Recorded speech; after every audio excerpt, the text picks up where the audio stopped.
I'm going to push Not of the Odd a little bit because we're waiting. At 9 o'clock this morning, our friend Daniel Van Kirk is going to call. He's the guy, he does the world's best Mark Wahlberg impression I've ever heard, which I love because it's not a person that a lot of people are doing impressions of. Right. But I met him one time. Doug Loves Movies. Doug Benson, who was in here recently. Doug has a series of podcasts, and one of them is called Doug Loves Movies. And I was on it one day with Daniel.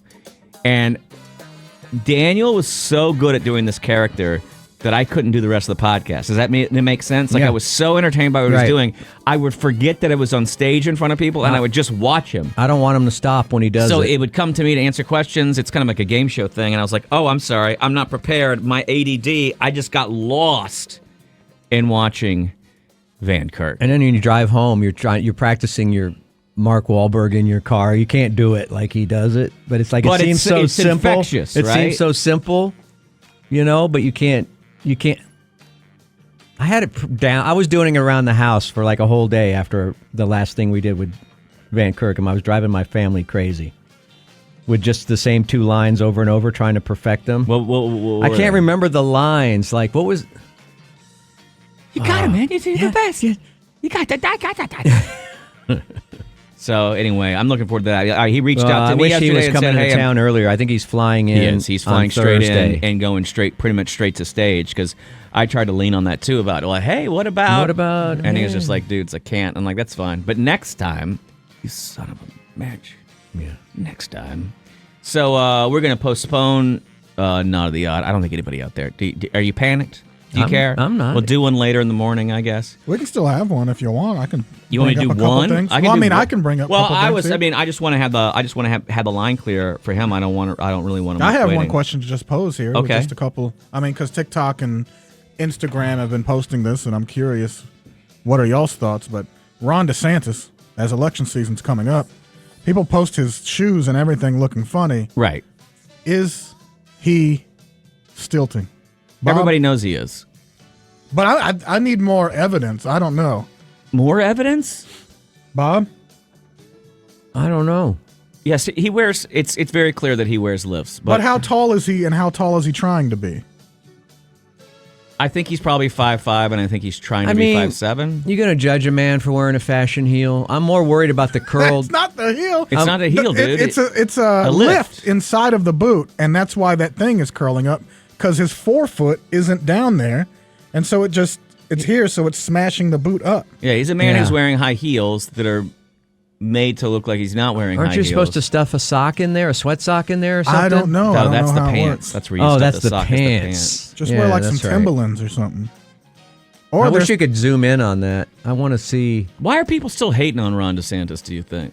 Why wouldn't he just buy a size smaller? I don't know, because he's got a face like he already got. He came onto the national landscape and then got pushed off the national landscape pretty fast, don't you think?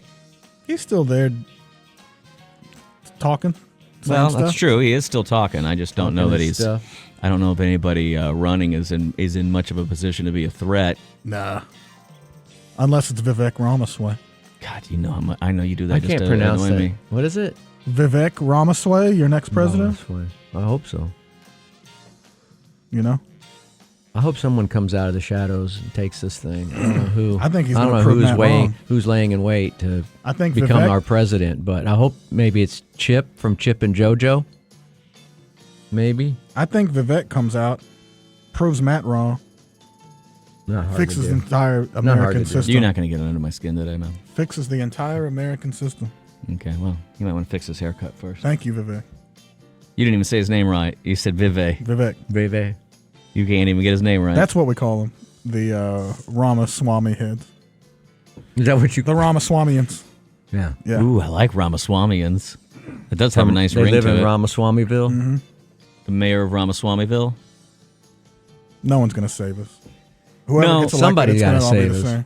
Somebody's out there. Somebody. Gas is down right now, though. I am pumped for that. Well, I'm really excited. What about The Rock? I'm really excited for America to go back to not believing that the president is a superhero. Like, the president is not a superhero. The president has never been a superhero. It's going to be more superhero-y this next 4 years than ever. Dude, I know that, but I'm saying we have to that's not what a president. It's people keep trying to vote for a superhero. That's not a president's job, and it's not what a president even can do. We got to go back to He's gonna fix thinking that the president comes to save you or fix whatever. So you don't want The Rock as the president? Rock could be pretty good. I think he's a good guy. So Ronald Reagan didn't fix anything. Ronald Reagan, I think, was the definitely leaned into the idea of a superhero. I don't want to get anybody started because we were talking about trickle down earlier on the break. At least in this building. Maybe Chris Christie's got the goods. Chris Christie doesn't have the goods. And Chris Christie would make a terrible president, but he's what you want on your side if you are president because he's a pretty good bulldog. That's what you need is a good bulldog. What about an NFL coach, like a former NFL coach? Wouldn't that be the right kind of character? I would not run mind the country? if we needed to have an international meeting with, like, say, the Saudis and put them in their place a little bit. Yeah. And we sent Belichick out there in his sweatshirt, with the sleeves cut off, with the and hoodie. he went to a meeting and just said, "Look. Me and you know who his vice president should be? John Daly. And you send the two of them overseas to do a little business, and it seems like a little more because they'd be like, the U.S. has started. They stopped sending us Harvard boys. They actually might mean some stuff now. Right. If we send Chris Christie, he's going to ask for a chair. Can I sit down? My legs are hurting. I got to catch my breath. Can I sit down at this buffet? My circulation. I should have wore my compression socks. It was a long flight. Warren. Yes, good morning. Good morning, Warren. Hey, y'all are getting it all wrong. You don't even have to worry about who's going to be the next president. Texas secession is on the next ballot. Didn't you see Newsweek? Oh, yeah. Is it really? Is it? Again? Yeah. I know, again. We don't need to worry about president of the United States. We need to worry about president of Texas. Well, who's going to be president of Texas then? We already have a president of Texas. What do you mean? Well, We've already been operating that way for a while, He's got to dude. be vice. We got to. So when can I stop paying taxes? No, the taxes are going to go way up if we secede. I'll tell you that right now. Yeah, we're getting a lot of, what is it? But we wouldn't have to pay federal tax Subsidi- anymore. You would pay federal tax to the new country, which would be Texas. Republic of Texas. And your taxes would go up significantly. Oh, it's We good. have Willie for president and Chuck Norris for vice president. Is he really from Texas? Because he's just a Texas Ranger. He might have came from New York. here. Why wouldn't No, you? Chuck, It would be fun to have mattress. Who all could you put in? I mean, The guy that played Hercules, number one. The pillow guy. Who else? San Antonio coach. one of the Quaids. One of the Wilsons. Owen or Luke. Luke's got time. They're We could Texas, do right? that too. Beyonce. Yeah, Beyonce's got to be in there somewhere. I think Bun B should be Secretary of Treasury. Oh, damn. You would put in, would you? heck yeah, Who all Mark do we have? Cuban. Chameleonaire? We just go all The whole lean- screwed up clique. I we want lean aggression. into the screwed up gang. Hey, Warren, we gotta go. Warren. We got a real celebrity. Get off the phone, Warren. Get away from us, Warren. We got a hot one on the phone right now. KLBJ hotline. Is this? You're a winner. I'm a winner? Yeah, I don't know what the hell. It's just we wanted you to think that we didn't know who you were.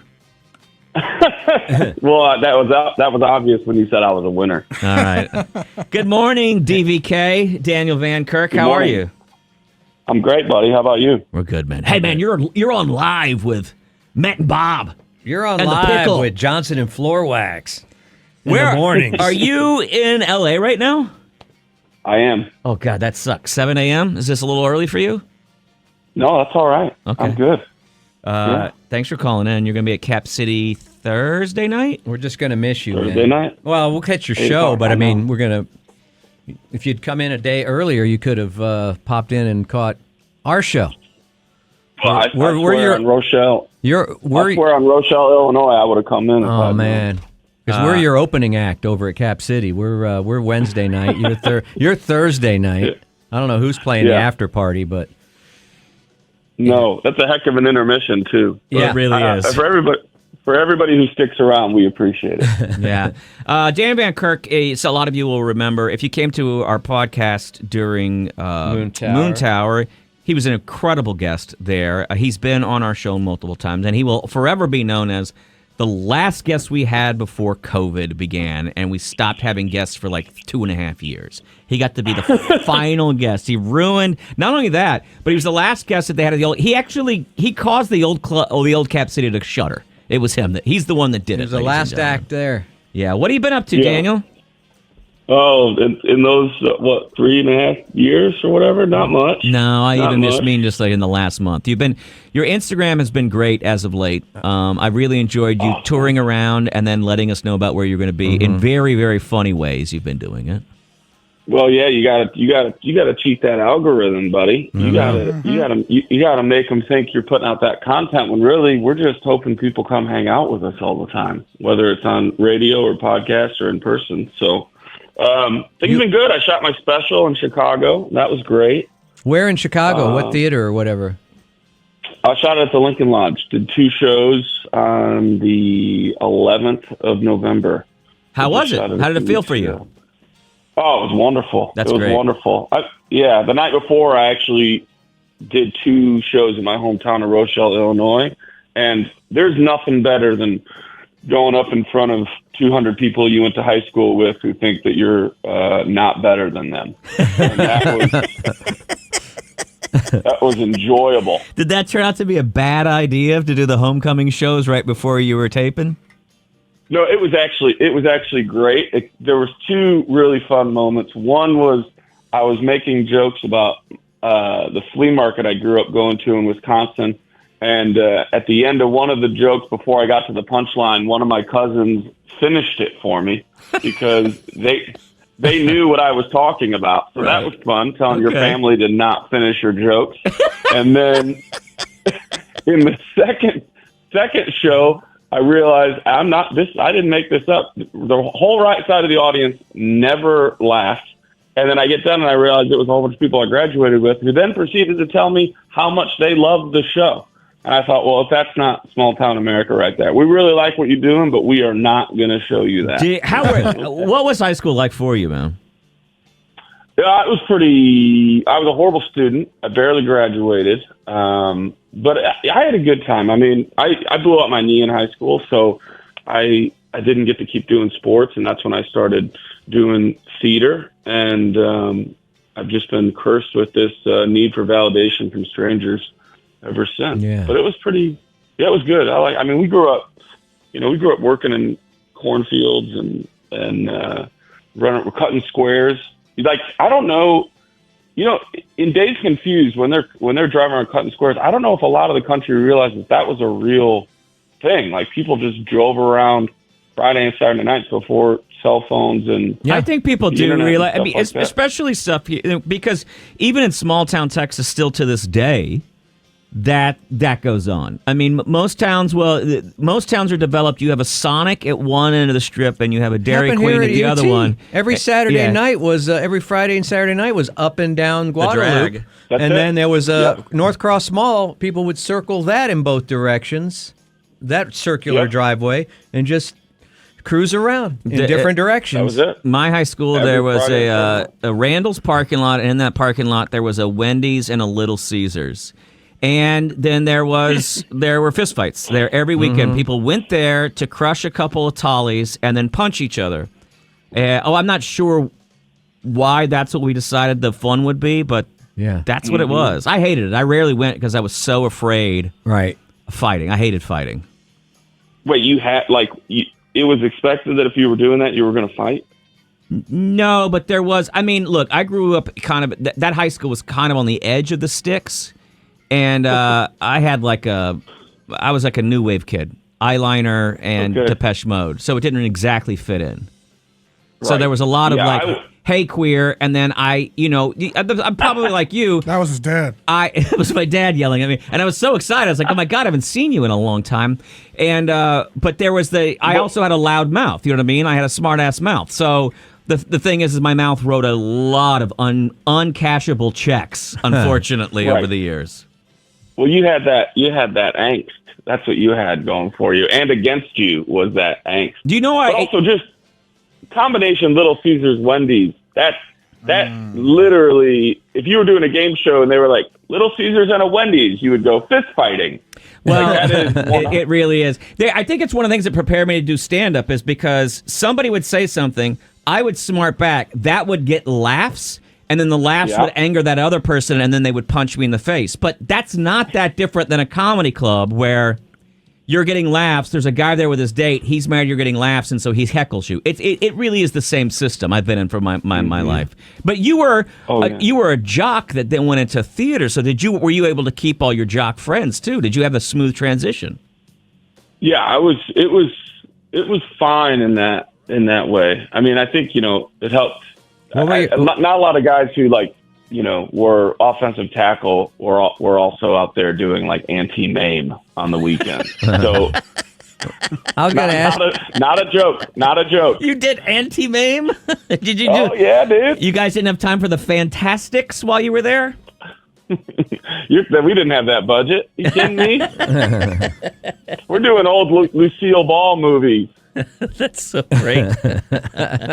You still lean into sports? You're a big sports fan.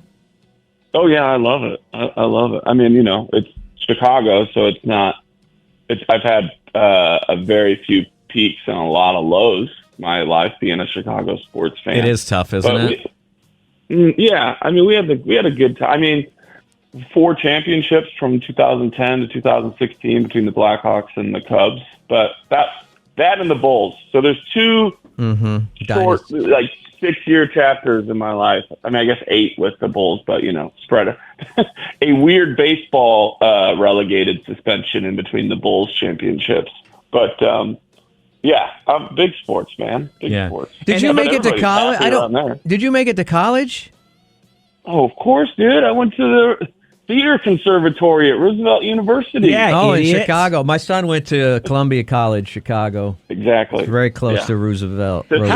How panicked were you? How panicked were your parents when you told them, I'm going to private school? From small town Illinois, I'm going to go to the theater conservatory. What was the first reaction from your old man?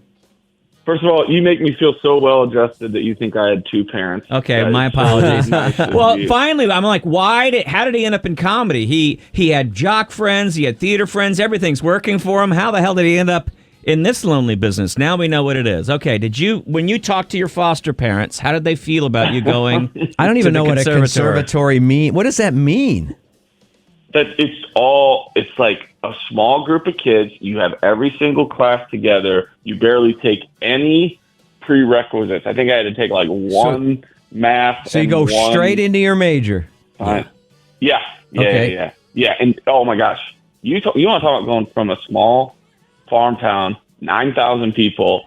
I think a total of maybe 400 kids in my entire high school. And then I go into living in the Loop in downtown Chicago on the 9th floor. Every other room is boy, girl, and you're all theater kids. This was my Cancun. Well, I was in spring break. Yeah, but it's a theater school. That's why they had to go boy, girl. They have to separate the boys so that you guys settle down. Gentlemen, I was one of 4 straight guys in the entire program. Yeah, a target-rich environment for you. Yeah, it wasn't. Nobody got chosen. It was just a lack of options. Yeah, well done. It was. Yeah, I had a great time. Let's put it that way. No, I think my family. Rochelle, Illinois is at tops. I would say it's 90 minutes from Chicago to Rochelle, but it is 85 years apart. Yeah, it's amazing how quickly Chicago falls off. You go Chicago, then you go to all the bedroom communities, and then very quickly you're like, wait a minute, we ran out of city and we ran out of everything. You are. Oh yeah. And I think some people also would live in Rochelle, but would say, oh yeah, I'm from Chicago, because you just take the closest big area.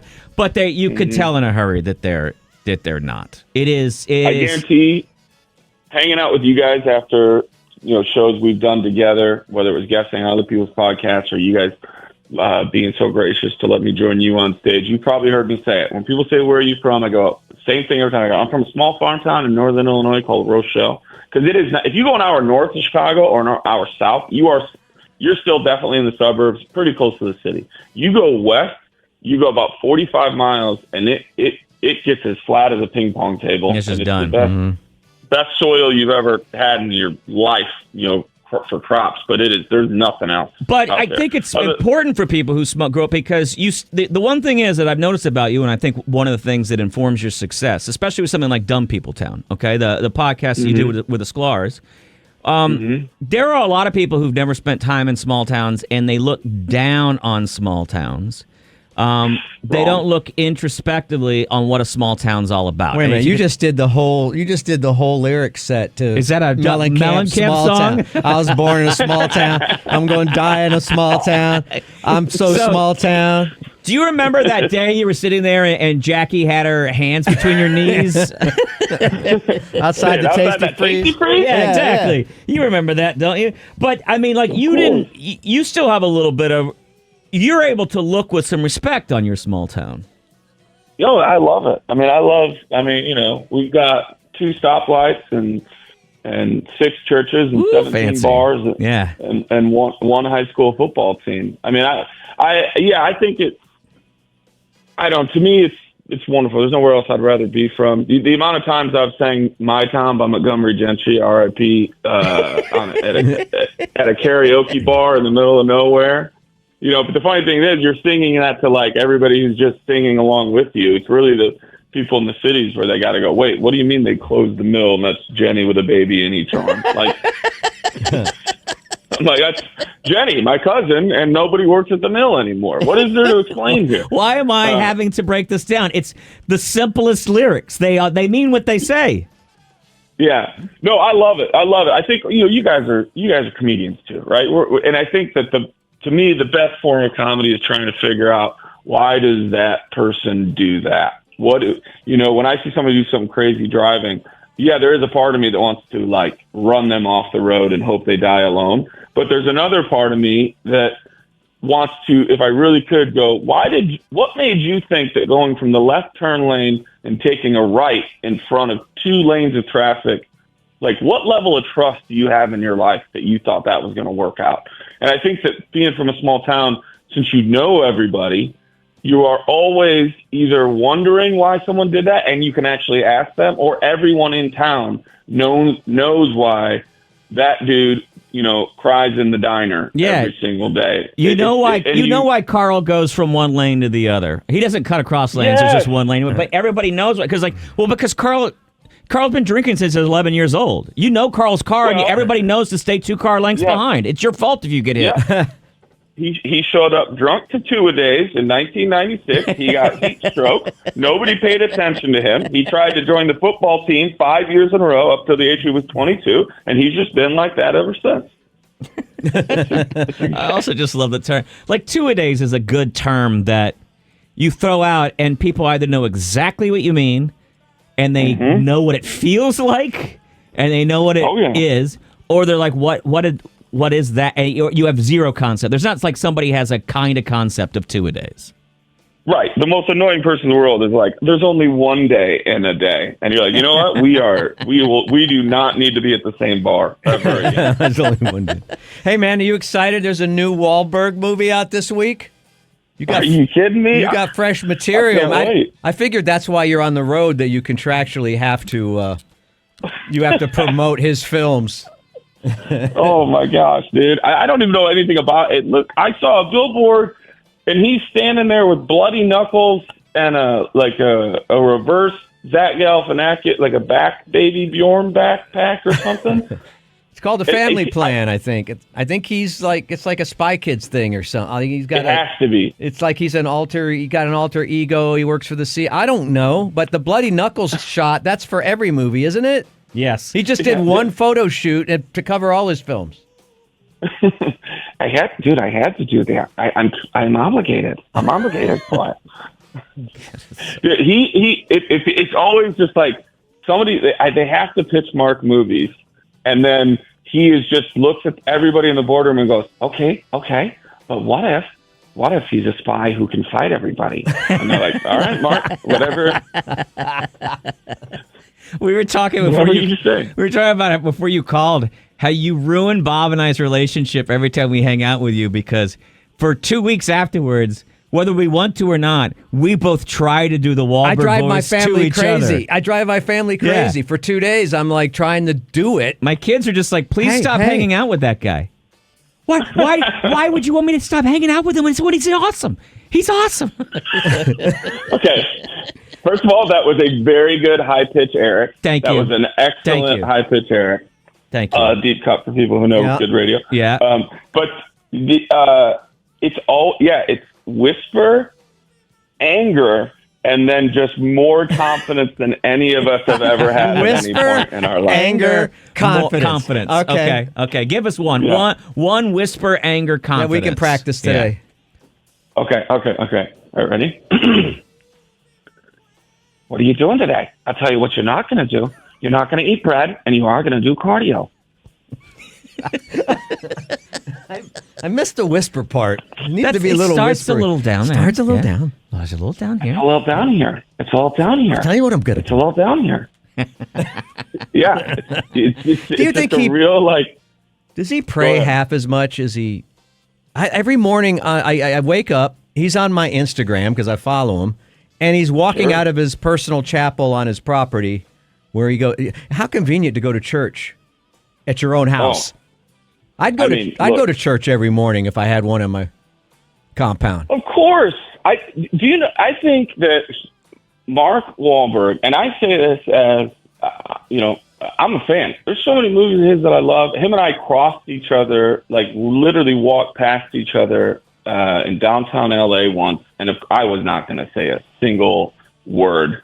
But it was a moment where I'm like, you have no idea who I am, and I am so thankful for who you are. Right. But I think so much of his life, you get to the point where it's like, if you can make it convenient, do it. I don't know. Do you know Nate Bargatze? Great comic, one of the best in the world. He plays or has played golf with Mark, and he was telling me that it's just the fastest thing you've ever seen in your life, because he has caddies always at the next point to wherever, like generally he's going to, so that person's waiting with the next club. So he'll play in like an hour and a half, 2 hours. He'll do 9 in like record speed. No, he's got everything. He's got and I'm always seeing videos of him, like he just walks into a room and jumps in an ice bath because he's got that on hand. It's everything is convenient. That's what I guess that's does that called money? That's what the Daniel. That's called money, right? Where just anything that you want is at your fingertips. It's more than money, though. It's also called power, because from some people's perspective, Bob, you would be a guy who has money. But the thing and why you feel like a failure is you have no power. Right. You have no power. Well, I don't have no. Yeah. You can pay. And I don't have an ice bath. You or can pay your thing. bills, but you can't do You can't get anybody to do anything for you. No. Mm-hmm. No one will listen to me. Also, you guys touched on this, the ice bath thing. Yeah. First of all, okay, I get it. It helps you. It's good for you. It activates stuff in your body that makes you burn fat. But stop being scientific, Daniel. That was a little too scientific. Right. And look how early it is for me doing it. It does stuff for your body. Well, thank you, Doctor. You know what I mean. I know. It activates your hydroglyceride, fat genes, all that. All of a sudden, I just become like an old Chicago union worker. I don't know. They do a thing. They put you in a bath, and then the bath makes you feel pretty on the inside. How about those Cubs? Yeah, exactly. But I do want to say this. Thanks for this forum. I love when trends in health just come around to things that are just the way poor people have been living for forever. What you mean? Trends in food are doing the same thing. Well, go ahead. You same thing. Oh, do you know how long it took growing up for the shower to get hot? Yes. In my household? Yes. I've been taking cold showers since I was 5 years old. Cold baths, too. But the whole concept of warm water is it's a thing that we strived for, because only the wealthiest people had it on demand. They had servants in the house who could warm the water. Mm-hmm. Everybody else took cold showers. So now we've gone back to that. The biggest thing in this city right now, food-wise, tacos. You know what I mean? Like everybody is trying to experiment and show you that they have the greatest taco. The Elevate taco. it. Right. Trying to elevate it, yeah. The food thing that you made because it was portable and you could take it to work in the field with you and get some sustenance while you were picking sugarcane or cotton or something in along the Texas border. That's a food you can fit in your effing pocket. And now we're elevating it. Oh, guys, how about this one? This one's been going on for at least 10 years. Hardcore. Intermittent fasting. Oh, you mean not having enough not food? eating. Starvation? Yeah. You mean not having enough food for the day? Yeah. Is that what you mean? Like, I just saw a TikTok of Dana White saying he did an 86-hour fast. And I go, yeah, man, that is poor kids. Yeah. That's what that's called. That's called being a single mom doing an 86-hour fast. Yeah. Hey, and I don't know if there's a new one. Oh, go ahead. You just discovered the Flint, Michigan diet. You're not No really water, on top of anything. Yeah. There's a new one where you're supposed to you walk for 12 hours without like a cell phone or any screens, and it's supposed to be like extremely good for your mental health. And you're talking to a guy. I didn't get a car when I turned 16. Yeah. It took me till I was 18, and I bought it myself. It was a 72 four-door Chevelle in Appleton, Wisconsin. Woo! And the first 6 years... What kind of snatch were you slaying, my friend? Oh, my God. The back door was completely dented, and one of the fenders was falling off. But it was a 350 Malibu 4-barrel carb. I loved that. Yeah. There's another one that I heard on Rogan the other day. A guy was talking about grounding. Do you know what that is? I assume telling your children that they don't get the iPad that's when anymore? you get up in the morning and you take your shoes and socks off, or you just go straight out into your yard and walk in the dirt. Shoeless. Barefoot at first light to get that red light from the sun. You mean every summer? So up? your toxins in your body can drain out into the earth, and the good stuff from the earth can go up through your feet. It's called grounding. Yeah, exactly. But this is just. But you just don't have shoes. It's ridiculous. You mean you don't have shoes? Yeah. You're onto a brilliant bit here, which is just that everything that we're doing, everything we're learning from podcasts is just that we forgot what it's like to be shoeless, without. foodless. Yeah. Oh, heatless. Guys, the first 6 years that I lived in LA, I didn't have a car. And I know that both of you have been to this city. Yeah. Do you know what I did for 12 hours a day? I walked around because it's also one of the worst public transportation systems. I saw one last night that said when you get up in the morning, they were like, the Romans, they knew to do this, the greatest warriors in the history of the world, and we don't do this anymore. And the whole thing was a guy saying, when you get up in the morning, drink water. And I thought, are people not drinking water when they wake up? What?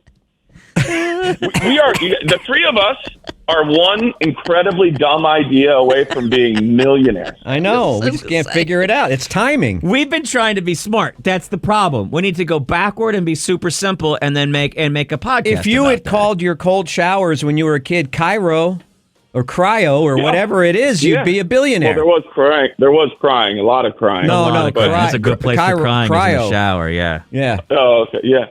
Yeah, we need to start telling people, we're going to write a book on rubbing your eyes before you go to sleep or something. Yeah. We'll all just write each other checks and then build churches in our backyards. Or put your hands above your head and stretch. Yeah, yawning practice. Yawning practice at night is very helpful. But you get your yawns in? I got it. Our book is going to be called The Power of Blinking. And I don't trust anybody who doesn't blink. You ever see that one guy on TV that never blinks, and you're like, something's up with this guy. I don't trust him. Oh, yeah.